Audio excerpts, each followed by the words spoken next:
Hello friends, Sindhu Bhairavi serial next review பார்க்கலாமாங்க. சிந்துவும் இங்க சிவா கூடயே சுத்திக்கிட்டே இருக்காங்க. எதனால அப்படின்னு சொல்லிட்டு பாத்தீங்கன்னா, இங்க சுவாதி வந்து சிவா கூடயே சுத்திக்கிட்டு, அதுவும் இல்லாம நான் சிவா கூடயே இருக்கணும், சிவா வந்து என்ன மனசுலயே நினைச்சுக்கிட்டு இருக்குன்னு சொல்லிட்டு இங்க அன்னபூர்ணி கிட்ட சொல்லி அந்த கேம்பஸ் இருக்காக அங்க போறதுக்காக பேசியிருப்பாங்க. இங்க சிவாவுமே சுவாத்தியை கூட்டிட்டு போறதாக சொல்லியிருப்பாங்க. அதுக்கப்புறம் என்ன வெடிஞ்சதும் இங்க சுவாத்தியுமே வாக்கிங்காக சிவாவுமே கூட்டிட்டு போயிடுறாங்க. ஆனா இதை பார்த்த இங்க சிந்துக்கு பயங்கர கோவம் தான். ஆனா இவங்கள ரெண்டு பேருமே ஃபாலோ பண்ணிக்கிட்டே போறாங்க சிந்துவும். அதுக்கப்புறம் ஒரு கட்டத்துல ரெண்டு பேரும் ஓடிக்கிட்டு இருக்க இங்க டஸ்ட்டுமே பட்டுடுது இங்க சிவா கண்ணுல. இதை பார்த்ததுமே அங்க சுவாதிக்கு ரொம்பவே பதட்டத்துலையுமே, சிவா என்னாச்சு சிவா, கண்ணு ரொம்ப எரியுதா, நீ நான் ஊதி விட்டுறேன், நீ விடு சிவா அப்படின்னு சொல்லிட்டு அங்க சுவாதி சொல்லவும் உடனே சிவாவும் இல்ல சுவாதி இருக்கட்டும் விடு அப்படின்னு சொல்லிட்டு இங்க சிவாவுமே சொல்றாங்க. அதுக்கப்புறம் என்ன சுவாதியுமே அங்க கண்ணில் இருக்க தூசியை எடுத்துக்கிட்டு இருக்கவும் அங்க ஓரமா நின்று பார்த்துக்கிட்டு இருக்க சிந்துக்கு பயங்கர கோவம் இங்க சுவாதி மேல. மற்றவங்க புருஷன் மேல இவ்வளோ ஆசை வைக்கிறா பாரு அந்த சுவாதிக்கு நல்லாவே தெரியும் அவனுக்கு கல்யாணம் ஆயிடுச்சுன்னு சொல்லிட்டு. இப்படி தெரிஞ்சுமே அந்த டஸ்ட் எடுக்கிற சாக்கில் எவ்வளோ ஒட்டி ஒராசி நின்றுகிட்டு இருக்கா பாரு. இவளுக்கு நம்ம பாடத்தை புரிய வச்சு ஆகணும் அப்படின்னு சொல்லிட்டு ஸ்கூட்டியில் ரொம்பவே ஃபாஸ்ட்டாகவும் வந்துக்கிட்டு ஆர்னையுமே அடிச்சுக்கிட்டு இருக்காங்க. உடனே என்னடா ஆர்ன சவுண்டு கேட்குது அப்படின்னு சொல்லிட்டு சுவாதியுமே திரும்ப பார்க்கவும் உடனே சிந்து வந்து பைக்கில் ஃபாஸ்ட்டாக வந்துக்கிட்டு இருக்காங்க. உடனே இங்கே சுவாதிக்கு ரொம்பவே பதட்டம். ஐயோ இவ எதுக்கு இவ்வளோ ஃபாஸ்ட்டாக வந்துக்கிட்டு இருக்கா அப்படின்னு சொல்லிட்டு சுவாதி பார்த்துக்கிட்டே இருக்க உடனே எங்கள் சிந்துவும் ரொம்ப ஃபோர்ஸாக வந்து கிட்டையுமே வந்து பிரேக்குமே அடிச்சிடுறாங்க. உடனே சுவாத்தியுமே அங்கிருந்து தள்ளி போய் விழுந்துடுறாங்க. விழுந்ததுல பயங்கரமா அடிபட்டுடுது. உடனே எங்க சிவாவுமே சுவாத்தியை போய் தூக்கவும் உடனே இங்க சிந்து வந்து டாக்டரை அவளை எதுக்கு நீங்க தூக்கிக்கிட்டு இருக்கீங்க, அவ தான் உங்களை ட்ராப் பண்ணி அவ வலையில விழ வைக்கலான்னு சொல்லிட்டு பார்த்துக்கிட்டு இருக்கா, நீங்க அவ ட்ராப்லலாம் விழுந்துடாதீங்க, நான் உங்களை எவ்வளோ லவ் பண்றேன்னு சொல்லிட்டு உங்களுக்கே தெரியும், ஆனா இது தெரிஞ்சிருந்தும் அங்க சிவாத்தி இப்படிலாம் பண்றது எனக்கு கொஞ்சம் கூட பிடிக்கல டாக்டர் அப்படின்னு சொல்லிட்டு இங்க சிந்து வந்து சொல்லிடுறாங்க. உடனே இதை கேட்ட சிவாவுமே சிந்து என்ன சிந்து இதுல எல்லாம் விளையாடுறதா, நீ இந்த விஷயத்த சொல்லணும்னா வாயிலே வந்து எல்லாரும் நின்றுகிட்டு இருக்கும்போது இல்லை என்கிட்டயோ இல்லை அவகிட்டயோ நீ போய் சொல்லலாம், ஆனால் இப்படியெல்லாம் பண்ணக்கூடாது சிந்து, நீ என்ன இருந்தாலும் இப்படி பண்ணியிருக்கவே கூடாது அப்படின்னு சொல்லிட்டு அங்கே சிவாவுமே சொல்லிடுறாங்க. இதை கேட்ட அங்கே டாக்டரை இன்னும் டாக்டரை பேசிக்கிட்டு இருக்க, நான் உன் மேலே வச்சுக்கிட்டு இருக்க பாசத்தினால தான் நான் இப்படி பண்ணேன், அதுவும் இல்லாமல் அவள் ஒரு டைம் 2 டைம் உன் மேலே இப்படி பேசிகிட்டு இருந்தா பரவாயில்ல, அதுவும் ஹாஸ்பிட்டல் கேன்டீனுக்கு வந்தால் உன்னோட ஜூஸை சாப்பிடலான்னு சொல்லிட்டு எடுக்கிறா, அதுக்கப்புறம் இங்கே வாக்கிங் வந்தால் இப்போ உன் கண்ணில் ஜூஸ் எடுக்கிற மாதிரி உன்னை ஒராசிக்கிட்டு நிற்கிறா, இதெல்லாம் பார்த்துக்கிட்டு என்னால் இருக்க முடியல டாக்டரை, நான் உன் கூட இருக்கணும் போல இருக்குது, என்னையுமே நீ அங்கே கேம்பஸ் சென்டருக்காக கூட்டிகிட்டு போ அப்படின்னு சொல்லிட்டு சிவா கிட்ட வந்து சிந்துவும் கேட்கவும் உடனே இங்கே சிவாவும் சிந்து என்ன இருந்தாலும் நீ பண்ணது மிகப்பெரிய தப்பு சிந்து, நீ இப்படிலாம் பண்ணியிருக்க கூடாது, ஏன்னா இங்கே சுவாதி ரொம்பவே பாவம், அதுவும் இல்லாமல் அவள் என் மேலே வச்சுட்டு இருந்த அன்புனால இப்படிலாம் பண்ணிக்கிட்டு இருக்கா, அவளுக்குமே நான் சொல்லி புரிய வைக்கிற ஒரு நேரமும் வரும் அப்படின்னு சொல்லிட்டு இங்கே சிவாவுமே சொல்லிடுறாங்க. உடனே இதெல்லாம் அங்கே கீழே உக்காந்துக்கிட்டு சுவாதியுமே பார்த்துக்கிட்டு இருக்கவும் உடனே சிவா இன்னும் நான் கீழே விழுந்து அடிப்பட்டு கிடக்கிறேன், இப்போ நீ சிந்து கூட பேசிக்கிட்டு இருக்க, போ சிவா என் கூட பேசவே பேசாத அப்படின்னு சொல்லிட்டு அங்கேருந்து சுவாத்தியுமே கிளம்பிடுறாங்க. உடனே எங்கள் சிவாவுமே சிந்து பார்த்தியா இல்லையா, இப்போ சுவாதி என்கிட்ட கோச்சிட்டு போகிறா, அதுவும் இல்லாமல் அவளை கீழே வச்சது நீ தான் சொல்லிட்டு கண்டிப்பாக வீட்டில் சொல்ல தான் போகிறா, இப்போ அன்னபூர்ணி பெரியம்மா உண்மையில ஏற்கனவே பயங்கர கோபமாக இருக்காங்க, இந்த மாதிரி ஒரு டைமில் இப்போ அவள் போய் அங்கே உன்னை பற்றின உண்மையை சொன்னான்னா இப்போ உன் மேலே கண்டிப்பாக பயங்கரமாக வெறுப்பாகும், அதுவும் இல்லாமல் அன்னபூர்ணி பெரியம்மா ஏற்கனவே கோபமாக இருக்கிறதுனால உன்னை இந்த வீட்டை விட்டு கூட வெளியே போக சொல்லுவாங்க அப்படின்னு சொல்லிட்டு அங்கே சிவாவுமே சொல்லிடுறாங்க. உடனே இங்கே சிந்துவும் ஏன் டாக்டரை நான் எதுக்கு வெளியே போகணும், இங்கே கோர்ட்டில் உத்தரவிட்டிருக்காங்க, அதுவும் இல்லாமல் உன் கூட 1 வருஷம் சேர்ந்து வாழணும்னு சொல்லிட்டு, அண்ணன் டாக்டரை இப்படிலாம் நீ பேசாத டாக்டரு, ஏன்னா நான் உன் மேலே வச்சுக்கிட்டு இருக்க பாசத்தினால இப்படி பண்ணிட்டேன், ஆனால் நீயுமே எங்கள் அன்னபூர்ணி பிரேமா சொல்கிறாங்கன்னு சொல்லிட்டு நீ இப்படிலாம் பண்ணிக்கிட்டு இருக்கக்கூடாது. அதுவும் இல்லாமல் இதுக்கெல்லாம் ஒரு லிமிட் தான் டாக்டர். எவ்வளோதான் அவங்க வந்து இதெல்லாம் பண்ணுறது மிகப்பெரிய ஒரு தப்பு. அதுவும் இல்லாமல் அவங்க சொல்கிறத நீ கேட்குறதே மிகப்பெரிய ஒரு தப்பு. ஆனால் அவங்க வந்து மற்றவங்களுடைய பர்சனில் இன்வால்வ் ஆகி அவங்களுக்கு விருப்பமே இல்லாத ஒரு விஷயத்தெல்லாம் பண்ண வைக்கிறது மிகப்பெரிய ஒரு தப்பத்தை. இது அத்தை பண்ணுறதெல்லாம் மிகப்பெரிய தப்பு டாக்டர், நீ சொல்லி புரிய வைக்க மாட்டியா அப்படின்னு சொல்லிட்டு எங்கள் சிவா கிட்ட சொல்லவும், உடனே சிவாவும் சிந்து நீ இங்கே அன்னபூர்ணி பெரியம்மா பற்றி மட்டும் நீ எதுவுமே பேசிடாத. ஏன்னா அன்னபூர்ணி பெரியம்மா என்ன சொன்னாலுமே நான் செய்வேன். அதுவும் இல்லாமல் ஒரு விஷயத்தெல்லாம் நான் செய்யாமல் இருந்தேன். அது எந்த விஷயம்னு கேட்டிங்கன்னா உன்னோட விஷயம் மட்டும்தான். மற்றபடி நான் எல்லா விஷயத்தையுமே அன்னபூர்ணி பெரியம்மா என்ன சொல்கிறாங்களோ நான் அதுதான் கேட்பேன். ஏன்னா என்னோட அன்னபூர்ணி பெரியம்மா நான் எங்கள் அம்மாவை விட நான் ஒரு படி மேலே வச்சு பார்த்துக்கிட்டு இருக்கேன். அவங்கள மட்டும் நீ எதுவுமே சொல்லிக்கிட்டு இருக்காத அப்படின்னு சொல்லிட்டு சிவாவுமே சொல்லிடுறாங்க. டாக்டர் போங்க டாக்டரே, நீங்கள் அன்னபூர்ணி பெரியம்மா சொல்கிறாங்க அவங்க சொல்கிறாங்கன்னு சொல்லிட்டு நீங்கள் அவங்க பேச்சே கேட்டுக்கிட்டு இருங்க. நீங்கள் என் கூட பேசவே பேசாதீங்க. என்னோட மனசை புரிஞ்சுக்காத உங்ககிட்ட நானுமே பேச விரும்பலை அப்படின்னு சொல்லிட்டு அங்கேருந்து சிந்துவுமே கிளம்பவும், உடனே இங்கே சிவாவும் சிந்து நான் சொல்கிறத புரிஞ்சுக்கோ சிந்துன்னு சொல்லிட்டு கூட்டும் பார்க்குறாங்க. ஆனால் அங்கே சிந்து நிற்கலை, வீட்டுக்குமே கிளம்பிடுறாங்க. அதுக்கப்புறம் என்ன அடிப்பட்ட காலோட இங்கே சுவாத்தியுமே வீட்டுக்கு போகவும் அவங்க அம்மாவும் அவங்க அப்பாவும் பார்த்துட்டு சுவாத்தி இன்னாச்சு அப்படின்னு சொல்லிட்டு அங்கே அவங்க அப்பாவும் அவங்க அம்மாவும் கேட்கவும், உடனே சுவாத்தியும் அம்மா நான் இங்கே சிவா கண்ணில் டஸ்ட்டு விழுந்துருச்சுன்னு சொல்லிட்டு அதெல்லாம் எடுத்துக்கிட்டு இருந்தேன். ஆனால் சிந்து என் மேலே இருக்கிற கோவத்தில் அவன் பைக்கை என் மேலே ஏற்ற வந்தாம்மா, நான் தெரியாமல் கீழே தவறி விழுந்துட்டேன், அடிபட்டுருச்சு. இங்கே சிவா என்னை பார்த்துக்கிட்டு அந்த தூக்கி விடாமல் இங்கே சிந்துக்கிட்ட பேசிக்கிட்டு இருக்காரு சிவா. எனக்கு இதெல்லாம் நினச்சா எனக்கு ரொம்பவே கஷ்டமாக இருக்குமா அப்படின்னு சொல்லிட்டு அங்கே சுவாத்தியுமே அவங்க அம்மா கிட்டையும் அவங்க அப்பா கிட்டையுமே சொல்லிடுறாங்க. உடனே இதை கேட்டு அவங்க 2 பேருக்கும் பயங்கர கோபம். சுவாத்தி எனக்கு இந்த விஷயத்துல அப்போ இருந்தே கொஞ்சம் சந்தேகமா இருந்துச்சு. அதுவும் இல்லாம அக்கா சொல்றாங்க அப்படின்னு சொல்லிட்டு இந்த விஷயத்துல எனக்கு எந்த ஒரு மறுப்பும் சொல்ல முடியல. அதுவும் இல்லாம இங்க அக்கா சொல்ற பேச்ச இங்க சிவா மீற மாட்டான்னு சொல்லிட்டு நான் நினைச்சேன். ஆனா இதுக்கு மேலேயுமே நம்ம இப்படியே இருக்கக்கூடாது. சிவாக்கு ஒரு முடிவு நம்ம பண்ணி ஆகணும். அதுவும் இல்லாம ஒன்று இல்லை உன்னை கட்டிக்கிட்டு உங்கூட வாழணும். அப்படி இல்லையா இங்கே இந்த சிந்துவை கட்டிக்கிட்டு அவன் இங்கே கூட இருந்துக்கிட்டோம். நம்ம இப்போயே விளைகிறது ரொம்பவே நல்லது. நம்ம இந்த விஷயத்தை பற்றி கண்டிப்பாக இங்கே அன்னபூர்ணிகா கிட்ட பேசியே ஆகணும்னு சொல்லிட்டு அன்னபூர்ணிகிட்டையுமே போகிறாங்க. அதுக்கப்புறம் என்ன இங்க பைரவி வந்து ரூம்ல உக்காந்துக்கிட்டு ஆறுமுகத்தை பத்தியும் இங்க சஞ்சயை பத்தியுமே யோசிச்சுக்கிட்டு இருக்காங்க.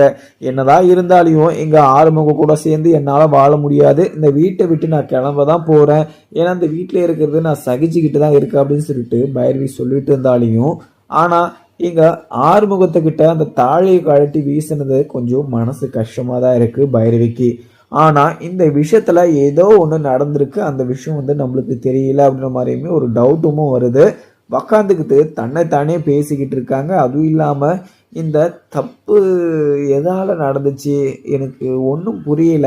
அதுவும் இல்லாம இங்க ஆறுமுகத்துக்கு நம்ம பணம் வாங்கின விஷயம் தெரியவே தெரியாது.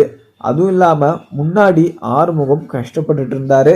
அதுவும் இல்லாம இந்த குடும்பத்துக்கும் அன்னபூர்ணியத்துக்கும் எந்த ஒரு மரியாதை குறைச்சலும் வரக்கூடாது அப்படின்னு சொல்லிட்டு இங்க அந்த பணத்தை நம்ம சஞ்சய் கிட்ட வாங்கிட்டு வந்து கொடுத்தோம்.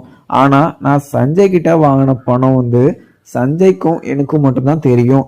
ஆனா அந்த விஷயம் வந்து யாருக்குமே தெரியாது. அப்படி இருந்தும் இங்க ஆறுமுகத்துக்கு எப்படி இந்த விஷயம் தெரிய வந்துச்சு அப்படின்னு சொல்லிட்டு கரெக்டாகவும் யோசிச்சுக்கிட்டு இருக்காங்க பைரவி. உடனே அப்ப நாமளுமே ஆறுமுகத்துக்கிட்ட எந்த விஷயமும் சொல்ல கிடையாது. அப்பனா இந்த விஷயத்த கண்டிப்பா சஞ்சய் தான் சொல்லியிருக்கான். சஞ்சய் ஏதோ நம்ம கிட்ட ஒரு டிராமா போட்டுக்கிட்டு இருக்கான், அது மட்டும் நல்லாவே புரியுது. அதுவும் இல்லாம நம்ம ஆறுமுகத்துக்கு இந்த ஒரு தப்பை அவர் மேல எந்த ஒரு தப்பும் இல்லைன்னு சொல்லிட்டு நிரூபிக்கிறதுக்கு கண்டிப்பா நம்ம டைம் கொடுத்தே ஆகணும். ஏன்னா ஆறுமுகத்தை நம்ம எந்த ஒரு பேச்சையுமே நம்பாம அவரை நம்ம ரொம்பவே சந்தேகப்பட்டிருக்க கூடாது. ஏன்னா அங்க அவர் தப்பு பண்ணியிருக்காரு, ஆனா இவ்வளோ இந்த அளவுக்கு என்னையும் சஞ்சயும் சேர்த்து வச்சு பேசுற அளவுக்கு அவர் பண்ணியிருக்க மாட்டாரு அப்படின்ற மாதிரி எனக்கு ரொம்பவே சந்தேகமா இருக்கு அப்படின்னு சொல்லிட்டு எங்க பைரவியுமே ஆறுமுகத்தை பத்தி யோசிக்கிட்டு இருக்காங்க. அதுக்கப்புறம் என்ன, இங்க ஆறுமுகமும் இங்க சஞ்சய நம்ம எப்படி தான் கண்டுபிடிக்கிறது, அதுவும் இல்லாம அவன் தப்பு பண்ணிட்டு அதை தடையும் இல்லாத ஆக்குறவன் அப்படியேப்பட்டவன்கிட்ட நம்ம எப்படி அவங்ககிட்ட வாக்குமூலத்தை வாங்கி நம்ம எப்படி இங்க பைரவிக்கு புரிய வச்சு இந்த வீட்லயே இருக்க வைக்கிறதுன்னு சொல்லிட்டு எனக்கு ஒண்ணுமே புரியல. அதுவும் இல்லாம அம்மாவுமே அப்போ இருந்து பைரவி பேச்சை தான் கேட்டுட்டு இருந்தாங்க. இப்போ வரைக்குமே பைரவி என்ன சொல்றாளோ அதுதான் என்னோட முடிவு அப்படின்னு சொல்லிட்டு இருக்காங்க. ஆனா அம்மா அப்படி சொன்னாலையும் என் மேல ரொம்பவே பாசம் வச்சுக்கிட்டு இருக்காங்க. ஸோ நம்ம அம்மாவுடைய ஆசையையும் என்னுடைய ஆசையையும் கண்டிப்பா நிறைவேற்றணும் அப்படின்னா இங்க சஞ்சய் செஞ்ச தப்பெல்லாம் நம்ம கண்டிப்பா கண்டுபிடிச்சே ஆகணும். நம்ம இப்படி உக்காந்து யோசிச்சுக்கிட்டு இருந்தா நம்ம இப்படியே தான் யோசிச்சுக்கிட்டு இருக்க வேண்டிய இருக்கும். அதுவும் இல்லாம அது 6 மாசம் கடந்து போற மாதிரி போயிட்டு இங்க பைரவியும் இந்த வீட்டை விட்டு போயிடுவா.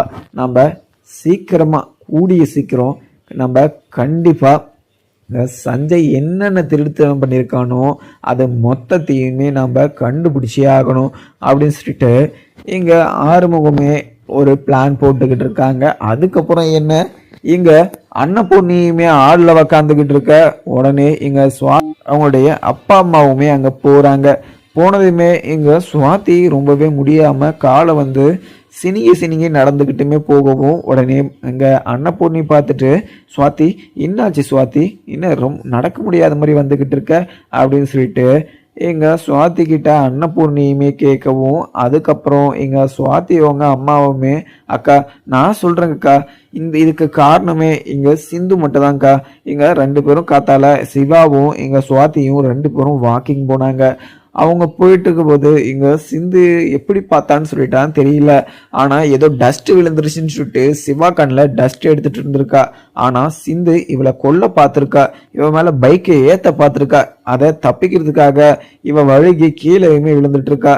காலு என்னாச்சுன்னு தெரியல, பயங்கரமா அடிபட்டிருக்கு. என்ன அக்கா, எனக்கு இந்த விஷயத்துல எனக்கு ஒரு விஷயம் தெரிஞ்சே ஆகணும்க்கா. எனக்கு இங்க சிவா மேல நம்பிக்கையே கிடையாது. எனக்கு உங்க மேல முழுமையா நம்பிக்கை இருக்கு. ஆனா உங்களுடைய பேச்சை இங்க சிவா கேட்பாரா அப்படின்ற ஒரு நம்பிக்கை என்கிட்ட இல்லை. அதுவும் இல்லாம இங்க சுவாதி கீழே விழுந்ததுமே சிவா இங்க சுவாத்தியை தூக்கி விடாம அங்க சிந்து கிட்ட பேசிட்டு இருந்திருக்கான்.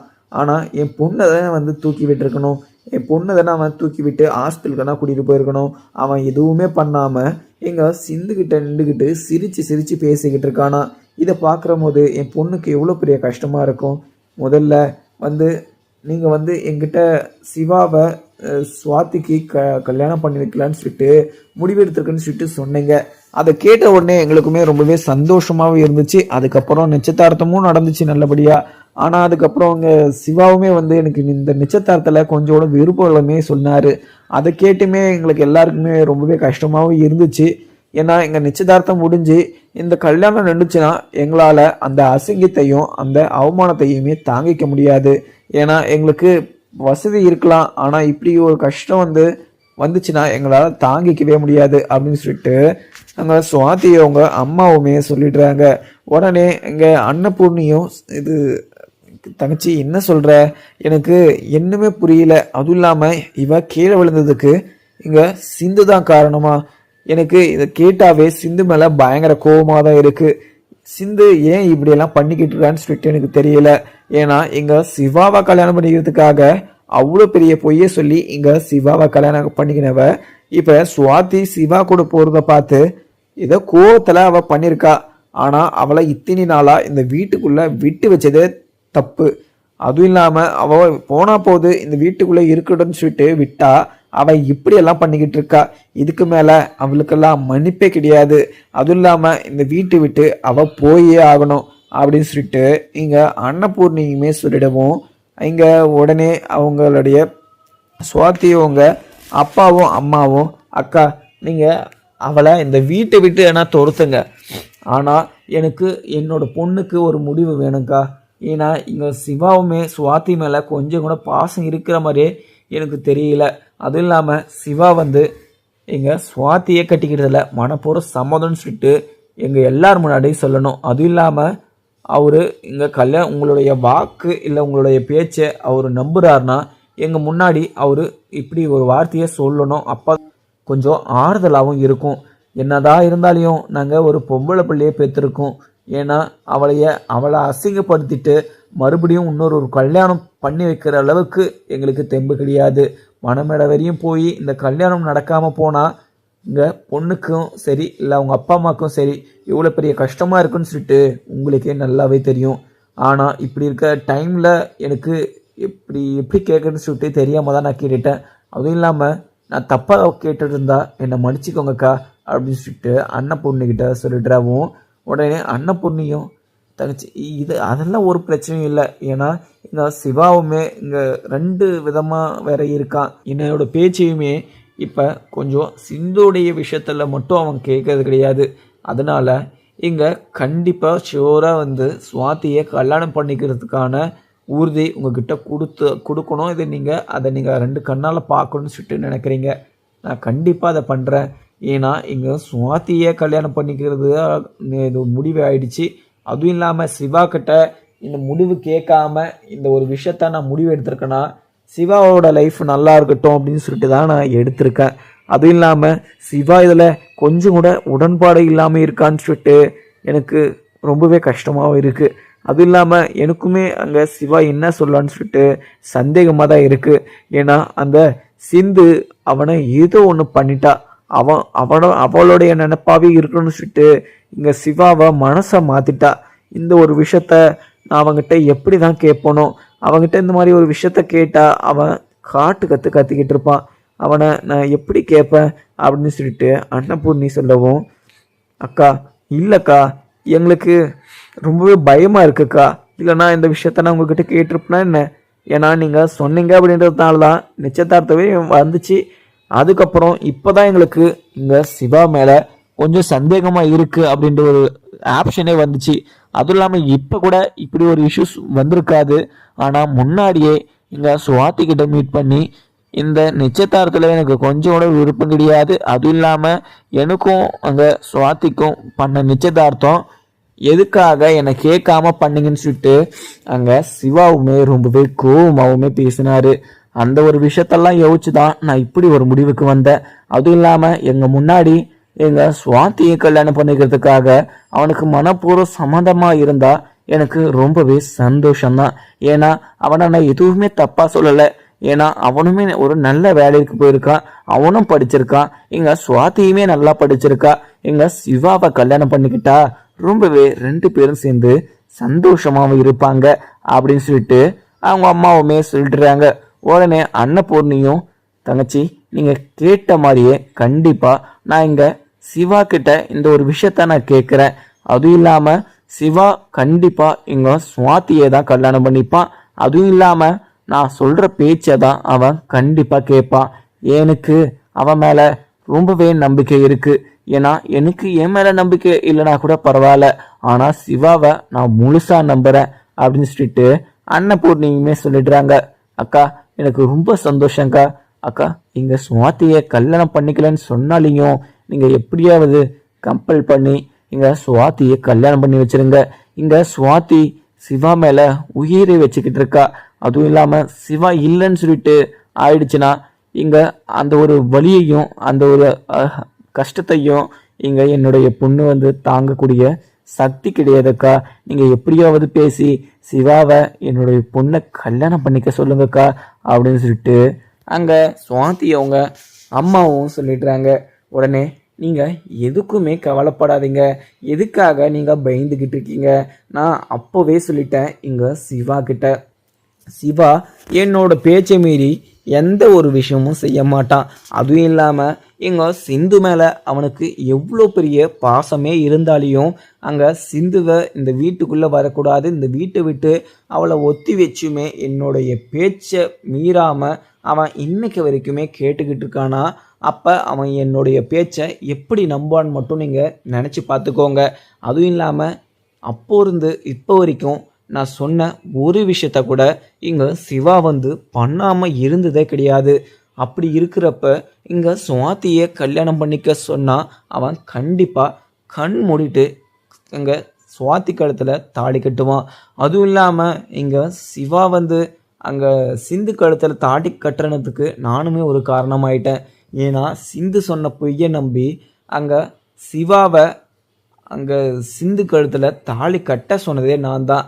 அதுவும் இல்லாமல் சிவாக்கு சிந்துவை கொஞ்சம் கூட பிடிக்காது. அப்படி பிடிக்கலனாலையுமே நான் சொன்னேன் அப்படின்னு சொல்லிட்டு ஒரு காரணத்தினால இங்கே சிந்து கழுத்தில் தாலியை கட்டி அவனுடைய ஒய்ஃபாவுமே ஆக்கிக்கிட்டான். ஆனால் அப்படி அங்கே பிடிக்காத ஒரு பொண்ணவே நான் சொன்னேன் அப்படின்னு சொல்லிட்டு அவன் கல்யாணம் பண்ணிக்கிட்டான். அப்போ இப்போ நல்ல ஒரு பொண்ணை நான் அவன் கண்ணு முன்னாடி நிறுத்தி வச்சுருக்கேன். அவன் இப்படி இருக்கிறப்ப அவன் எப்படி கல்யாணம் பண்ணாமல் போகிறான்னு சொல்லிட்டு நான் பார்த்துக்கிறேன். நீங்கள் எதுக்குமே கவலைப்படாதீங்க. அதுவும் இல்லாமல் உங்களுடைய கஷ்டம் எல்லாமே புரியும். அதுவும் இல்லாமல் மனவடை மாதிரியுமே போய் இந்த கல்யாணம் நின்றுச்சுன்னா அது மிகப்பெரிய ஒரு கஷ்டம்னு சொல்லிட்டு எனக்கு நல்லாவே புரியும். ஏன்னா எனக்கு ஏற்கனவே முன்னாடியே நடந்திருக்கு. அதுவும் யாராலனா அந்த சிந்துவாவில் தான். எனக்கு இங்கே சிந்து இருக்கிறது கொஞ்சம் கூட பிடிக்கல. ஏன்னா இங்கே கோர்ட்டில் உத்தரவிட்டிருக்காங்க இங்கே சிவா கூட 1 வருஷம் சேர்ந்து வாழணும்னு சொல்லிட்டு. அதனால மட்டுமே அந்த கோவத்தெல்லாம் அடக்கிக்கிட்டு என் மனசுக்குள்ளே வச்சுக்கிட்டு இருக்கேன். இல்லைனா இந்த வீட்டில் இருந்து சிந்துவை நான் எப்போவோ தோர்த்திருப்பேன். நான் எப்போவுமே சிந்து செஞ்ச தப்பை மறக்கவும் மாட்டேன். அவளை நான் மன்னிக்கவும் மாட்டேன். இந்த வீட்டுக்குள்ளேயும் சேர்த்துக்க மாட்டேன். சிவாக்கும் அவனுக்கும் எந்த ஒரு சம்மந்தம் இல்லைன்னு சொல்லிட்டு கூடிய சீக்கிரம் பிரித்து விட தான் போகிறேன். இந்த கோர்ட்டு உத்தரவிட்டிருக்கிறது 1 வருஷம் விட்டுருக்காங்க. இதில் 6 மாதம் முடிஞ்சிச்சு. இப்போ இன்னும் 6 மாதம் தான் இருக்குது. அதுக்குள்ளே கண்டிப்பாக இந்த வீட்டை விட்டு சிந்துவும் வெளியே போயிடுவா. அதுக்கப்புறம் சிவாக்கு ஒரு நல்ல ஒரு லைஃப்பை அமைச்சி கொடுக்க வேண்டியது என்னோட பொறுப்பு. அதுவும் இல்லாமல் இங்கே முன்னாடியே நான் உங்ககிட்ட இப்படி ஒரு விஷயத்த கேட்டுட்டேன். அதுவும் இல்லாமல் நீங்கள் சம்மதிச்சிட்டிங்க. என்னோட மரியாதைக்குனால நீங்கள் சம்மதிச்சிங்க. அதுவும் இல்லாமல் நீங்கள் என் மேலே வச்சுக்கிட்டு இருந்த மரியாதையையும் அந்த ஒரு மரியாதையை நான் எப்போவுமே கழகம் பண்ணவே மாட்டேன். இங்கே சிவா கண்டிப்பாக சுவாத்தி கழுத்தில் தான் தாலி கட்டுவான். இவங்க 2 பேருக்கு தான் கல்யாணம் நடக்க போகுது. நீங்கள் எதுவுமே இதை வரி பண்ணிக்காதீங்க. அதுவும் இல்லாமல் இந்த விஷயத்தை பற்றி நீங்கள் விட்டு தள்ளுங்க. எந்த பிரச்சனையும் வந்தாலுமே நான் பார்த்துக்கிறேன். நீங்கள் எதுக்குமே கஷ்டப்பட்டுக்கிட்டு இருக்காதீங்க அப்படின்னு சொல்லிட்டு இங்கே அன்னபூர்ணியுமே சொல்லிடுவோம். உடனே இங்கே சுவாத்தியவங்க அப்பாவும் அம்மாவும் 2 பேரும் சேர்ந்துக்கிட்டு சரிங்கக்கா, நீங்கள் இப்படி சொல்கிற போது உங்கள் மேலே நம்பாமல் இருக்க முடியுமா? நீங்கள் சொல்லிட்டீங்கள, இதுக்கு மேலே நாங்கள் எதுவுமே பேச மாட்டோங்க்கா. நீங்கள் கண்டிப்பாக இங்கே சுவாத்திக்கு சிவாவை கல்யாணம் பண்ணி வச்சுடுவீங்க அப்படின்னு சொல்லிட்டு அங்கே சுவாத்தியவங்க அப்பாவும் அம்மாவும் சொல்லிடவும் உடனே சுவாத்தியும் அத்தை என்னால் இங்கே சிவாவை மறக்க முடியாத அத்தை. ஏற்கனவே லைட்டாக அவர் மேலே எனக்கு கொஞ்சம் அஃபேர் இருந்துச்சு. அவர் எனக்கு ரொம்பவே பிடிக்கும். ஆனால் இங்கே நான் ஊருக்கு இந்த அளவுக்கு போய் முடியும் இந்த ஒரு விஷயம் அப்படின்னு சொல்லிட்டு நான் நினச்சி கூட பார்க்க கிடையாது. ஆனால் இப்படி இருக்கிற பட்சத்தில் ஏன்னா உங்களுடைய சம்பந்தத்தினால இந்த நிச்சயதார்த்தமும் நடந்துச்சு. அதுவும் இல்லாமல் எனக்கு இதுவே பாதி கல்யாணம் முடிஞ்ச மாதிரி இருக்குது. ஏன்னா இப்படி நான் நினச்சிட்டு இங்கே எனக்கு சிவா கிடைக்க மாட்டார் அப்படின்னு சொல்லிட்டு நினச்சா என்னால் அந்த ஒரு வழியை தாங்கிக்க முடியாது. அதுவும் இல்லாமல் எனக்கு என்ன பண்ணுறதுன்னு சொல்லிட்டு தெரியாமல் நான் தற்கொலை கூட பண்ணிப்பேன் அப்படின்னு சொல்லிட்டு அங்கே சுவாத்தியுமே சொல்லவும் உடனே அன்னபூர்ணியும் சுவாத்தி என்ன பேசிக்கிட்டு இருக்க? உங்கள் அம்மாக்கிட்டேயும் உங்கள் அப்பாக்கிட்டேயும் நான் என்ன சொன்னேன்? யார் தடுத்தாலையும் இங்கே என்னுடைய வாழ்க்கை என் கையில் தான். அதுவும் இல்லாமல் அவனுக்கு எது பண்ணணும் எது பண்ணக்கூடாது அப்படின்ற விஷயத்தவே நான் தான் முடிவு பண்ணணும். அதை யாருமே முடிவு பண்ண முடியாது. நீ கண்டிப்பாக எதுக்குமே கவலைப்படாத. உனக்கு நான் கண்டிப்பாக சிவாவை கல்யாணம் பண்ணி வைப்பேன். அதே மாதிரி நாளைக்கு கேம்பஸுக்கு அவன் போவான். அவன் கூட நீ முடிஞ்சா நீ போ. அது இல்லாமல் உனக்கு ரொம்ப அடிபட்டு இருக்கு. அவன் கூட சேர்ந்து நடக்கலாம் முடியாது. அதனால் வீட்டிலே இருந்து ரெஸ்ட் எடுத்தாலுமே ரெஸ்ட் எடுக்கலாம் அப்படின்னு சொல்லிட்டு எங்கள் சுவாத்திக்கிட்ட அன்னபூர்ணியுமே சொல்லிடுவோம். உடனே சுவாத்தியுமே இதை கேட்டுட்டு அங்கேருந்து கிளம்பிடுறாங்க. அதுக்கப்புறம் என்ன வீட்டுக்கு கொஞ்சம் பதற்றத்தோடு தான் இங்கே சிவாவும் சிந்துவுமே வந்துக்கிட்டு இருக்காங்க. அப்படி வந்துக்கிட்டு இருக்கும்போது இங்கே சிவாவை பார்த்து டாக்டர் இப்படியும் இங்கே சுவாத்தி கண்டிப்பாக இங்கே அத்தைக்கிட்ட சொல்லிட்டு இருப்பா. அத்தை இந்த விஷயத்த கேட்டு என்ன பண்ணுவாங்கன்னு சொல்லிட்டு எனக்கு தெரியல. ஏற்கனவே அத்தை என் மேலே பயங்கர கோபமாக இருக்காங்க. இந்த மாதிரி ஒரு சுச்சுவேஷனில் எனக்கு என்ன பண்ணுறதுன்னு சொல்லிட்டு தெரியல. அதுவும் இல்லாமல் அவங்க கோவப்பட்டு என்னை இந்த வீட்டை விட்டு துரத்துனாங்கன்னா நான்லாம் போக மாட்டேன்.